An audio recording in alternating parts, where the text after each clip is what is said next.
Red China, a nation that I think will more headlines in the next generation than Russia did during the last. It was a memorable experience to me to be the first American correspondent inside Red China, to see firsthand this awakening giant of the Orient. Why did I go to China? Well, let's take a look. China is a tremendous country geographically, as you can see. Rich in natural resources, iron ore all over the country, water power. And when it comes to people, China is the biggest. 1 out of every 4 persons on earth is Chinese. What I saw was a revolution so profound and far-reaching that it inevitably will leave its mark on China, on the other nations of Asia, and on the rest of the world. And that includes us. For in today's air age, what happens in China is vitally important to us in America. I entered China after a long trip across Russia and Siberia and down into Peking, where I traveled all over the country. I had traveled extensively in China 20 years ago, and since then have logged 70 countries around the world as a foreign correspondent.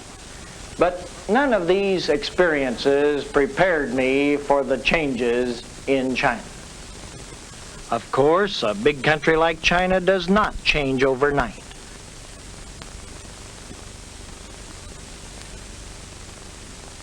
So much that I saw was traditional.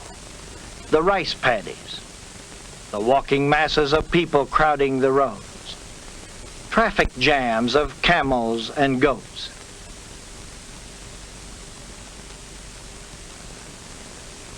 The familiar Chinese wall was built in the 3rd century BC to protect China from invaders.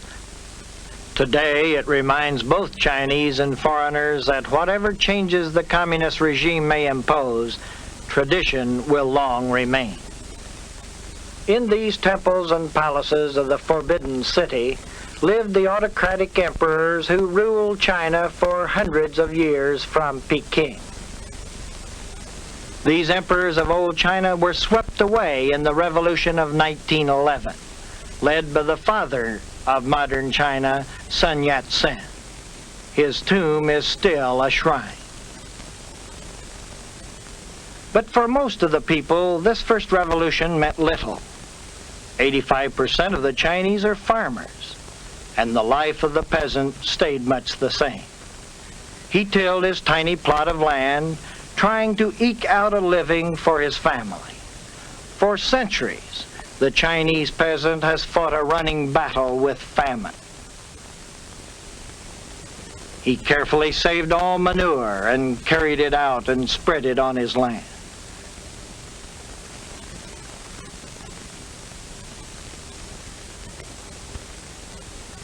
At harvest time, peasant families, like these villagers harvesting millet, often joined in cooperative effort. But in the past, this collective work has been purely voluntary. And the tools they use are more ancient than the Bible. They grind the precious grain into flour, using millstones powered by oxen.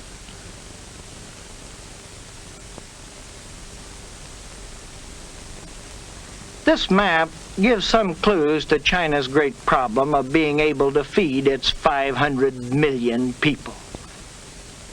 As you can see, much of China is mountain, desert, infertile soil. The great river valleys are often subject to disastrous floods. And the population is growing at the rate of several millions a year. Nearly 30,000 new mouths must be fed daily. This is the critical problem of China. Too many people for too little land. Today, China is in the throes of far-reaching revolution. The communist rulers in Peking have organized China as it has never been organized in its long history, by force and persuasion. The peasants have been organized into collective farms, and then consolidated into super communist units called communes. Every commune has its militia and is organized along military lines. In these communes, the traditional Chinese family unit has been broken up. Brigades of students and peasants work together under the watchful eye of the party boss. Goals and quotas are assigned from Peking. And to meet these goals, the peasants pull the wooden plows by hand when they don't have a donkey or a cow. You rarely see one person in the field, for private ownership of land is now forbidden. They work long hours to produce enough food to feed the Chinese people, enough food to wipe out famine that has plagued them for centuries. Ask the individual peasant whether he likes the commune, and he will not criticize it, for it is treason to doubt the doctrine that the Communist Party knows best. My impression is that the Chinese definitely are making agricultural progress, are raising more food.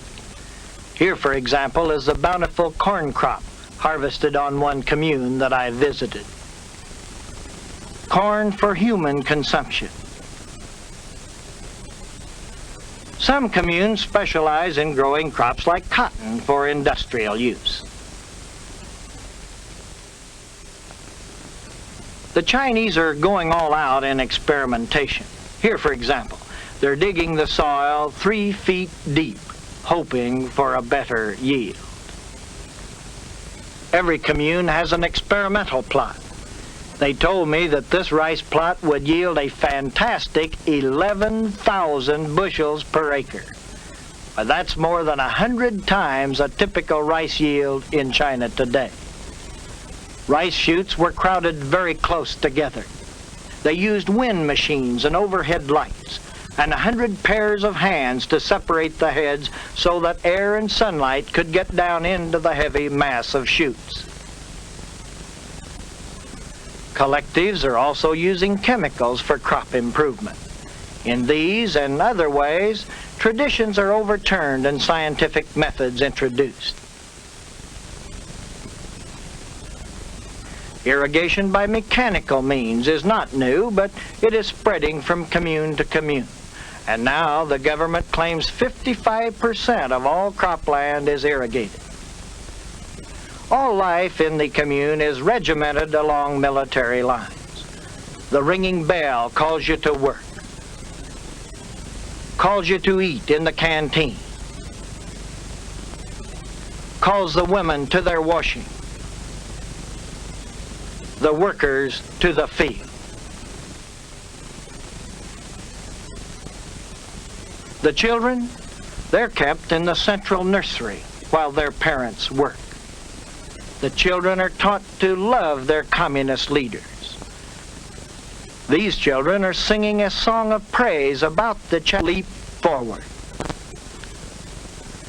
To the visitor, they look happy and cared for, even though they sometimes do not see their parents for a week at a time. Their mothers, for the first time, they are not slaves to their men.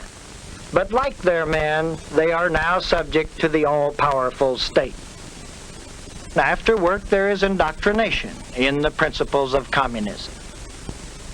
Parades and volunteer workers from the city march to collective farms or to factories where they are needed most.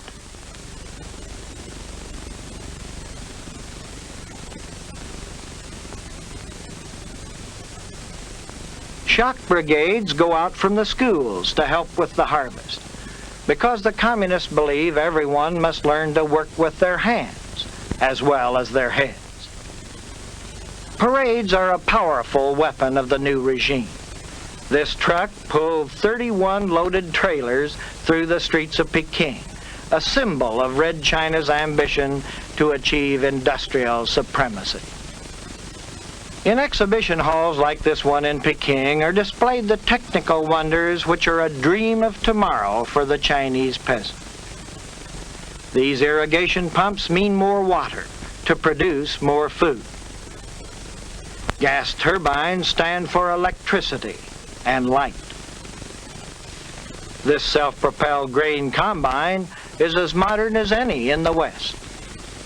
This combine, incidentally, the only one that I saw in China, and this tractor symbolize the goal of communist China to become an industrial power. The steam tractor and this mechanized rice transplanter, invented by a peasant, stir the Chinese with pride, for they were made with Chinese hands in China.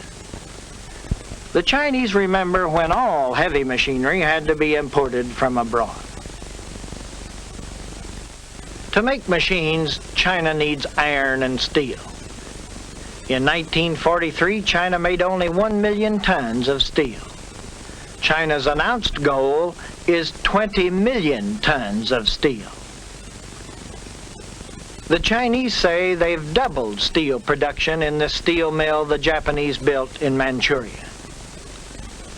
To the Chinese, as well as to the other Asiatic nations, steel is a symbol of industrial might. Typical of the new drive for steel production is this vast new steel plant in Hankow, in central China. The steel plant will be modern, but it is being laboriously built by the muscles of 50,000 workers. They tamp the earth. They move the dirt in baskets. 100 men working 100 hours may produce only as much as one machine, but there are millions of workers in China and few machines. This drive for iron and steel production is evident in the most remote village in China. I saw thousands of tiny backyard furnaces where farmers were turning out pig iron. The crude furnaces were built of stone and mud. The coal is crushed with stone implements, powered by the foot.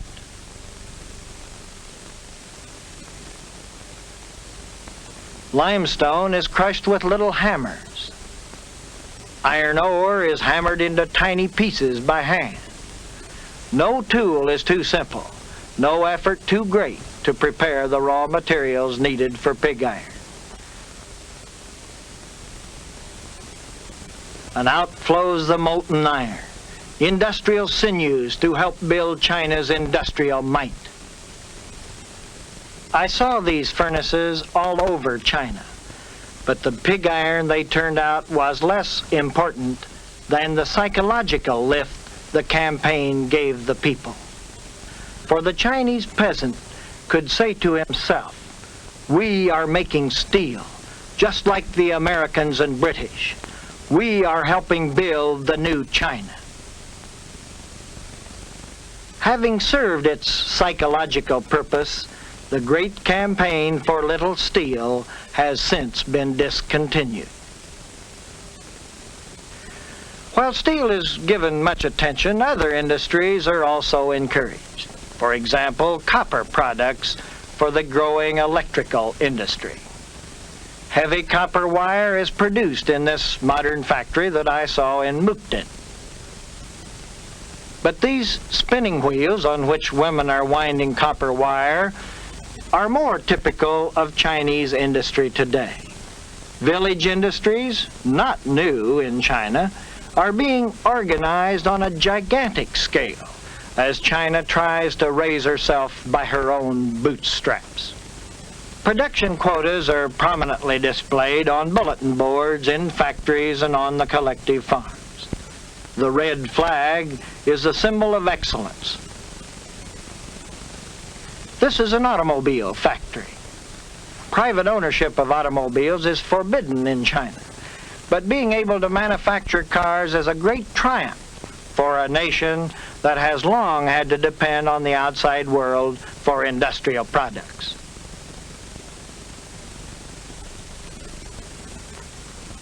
To the Chinese, their infant auto industry is a matter of national pride.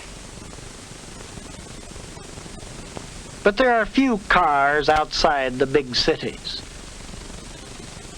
Transportation in China is carried on by muscles, human and animal. Everywhere you see bicycles, pedicabs, and horse carts.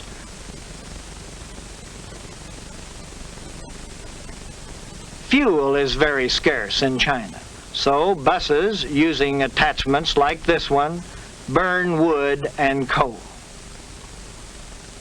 To reduce her dependence on Russia for oil, China is developing a chemical industry that extracts oil from coal. This woman chemist checks a sample in the modern coal cracking plant in Fushun. Here is another parade, this time against the 4 pests: flies, mosquitoes, rats, and sparrows. There is an extensive public health campaign in China today. This is a tuberculosis sanitarium that I visited in Manchuria, where deserving factory workers may come for a free cure.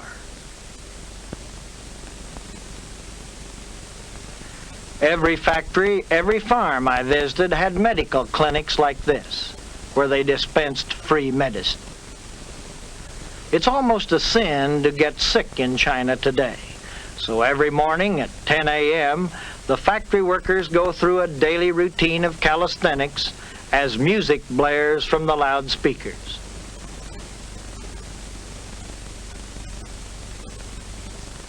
They're very sports-minded, too, and have thousands of outdoor basketball courts. This is Peking University, one of the oldest in China. Like all dictatorships, the communists lay great stress on youth. Propaganda plays an important role. Posters extol the virtues of the new China. Posters ridicule foreign imperialists. Hatred of Western domination is very strong. This is one reason for the Hate America campaign that I saw all over China. This poster on this small steel mill says, "Liberate Formosa, our national territory." Bulletin boards and political cartoons are also used as a whip to spur the people on to greater effort. But the regime provides the people with a unifying purpose. It gets a lot of people into the act. It gives them a sense of participation and a promise of the future. Whether it is a parade against imperialists or an ambitious construction project like this bridge across the Yangtze River, it is this common purpose that is new to the Chinese. The Army, too, is employed on massive government projects. These Red Army soldiers are helping build a big dam. And here is a new factory building in Tientsin.